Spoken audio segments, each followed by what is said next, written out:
All right, let's go. I love history and I love movies. Both of them are essentially stories. And the best ones tell us something profound about ourselves and our world. And they are populated with these larger than life figures, with stars, with icons. What is an icon? The word itself is ancient Greek, ikon, which means to resemble. And icon is a representation, a reflection of its source, a shortcut to meaning. Now, I grew up Roman Catholic, so I'm familiar with religious icons, and they were very important in the early church because they signaled what was holy or sacred about a being like Christ or the Virgin Mary. Their divinity was iconized to bind them to their followers.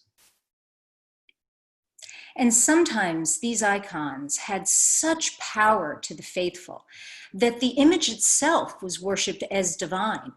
And if anyone did any harm to a religious icon, well, it was sacrilege. You were hurting God. That is, until these guys came along. Protestants, protesters. They said, don't put your faith in the image, put your faith in what's behind it. They were known as iconoclasts, breakers of icons, although I'm not so sure about Henry VIII's motives. And icons today hold more than just religious significance. They hold cultural and social significance as well, like the icon of the rugged individualist, or in the case of the icons that sit on our computer screens, they are a literal shortcut to something else. Now, you might say that I'm mixing up idols with icons. Well, idols are people we revere because of their attributes or accomplishments. Icons are ideas that sit above personhood. Nixon may be idolized for his foreign policy successes, but his image conveys abuse of power. What does your likeness convey? I think we live in a time where every aspect of ourselves are constantly iconized, assessed and weighed and valued before we even have a chance to be understood. And we practice this real world iconography all the time. Hair color, facial expression, accent, clothing.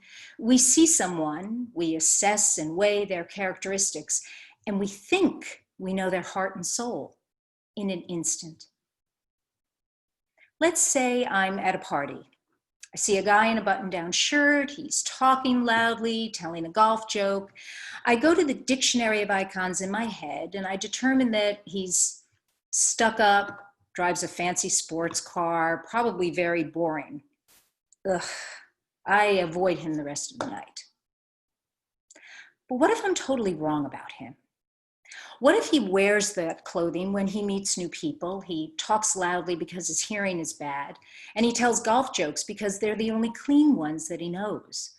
What if he is wild and crazy and wonderful? I will never know because I have iconized him. We commit a cardinal sin when we iconize other people. We close our eyes to their humanity.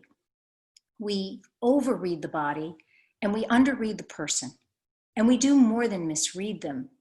We ascribe a value to what they are. The human body is this incredible machine that we experience our life in. It gives us nuance and shape and color to what it means to be human. But make no mistake, my body doesn't contain the breadth of me. It doesn't contain my full humanity. And when we overread the body and underread the person, we move ourselves toward inhumanity, discrimination, slavery, genocide. Why not? I mean, we've read the icons. We know what they're worth. And yet I have been uplifted by the recent surge of protest, by the long overdue recognition of the enduring pain of our fellow Americans. People whose very sense of freedoms, the assumption of goodness that they should have given to themselves that's just not there because of race. And I ask myself, how many false and misread icons are there out there? Think about when you meet someone for the first time. What are they reading in you? And how often are they wrong? We can live in a different way. We can be iconoclasts. We can quiet that talking dictionary of symbol and meaning in our minds and just look for the humanity in other people first. Do you remember these guys? I talked about them a little bit earlier, these iconoclasts. It wasn't easy for them to question the assumptions of their day. They suffered. They were persecuted, put on trial, excommunicated, and punished. And yet they forever changed the face of Christianity. And think about the icons that are a little bit more close to our time. People who forever changed the way that we think about skill and intelligence, courage, athleticism, and beauty.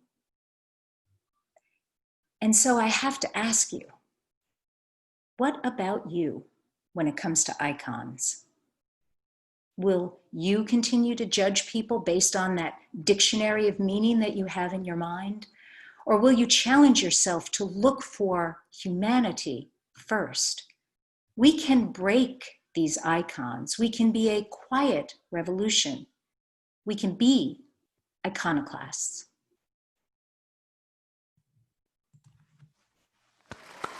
And round of applause.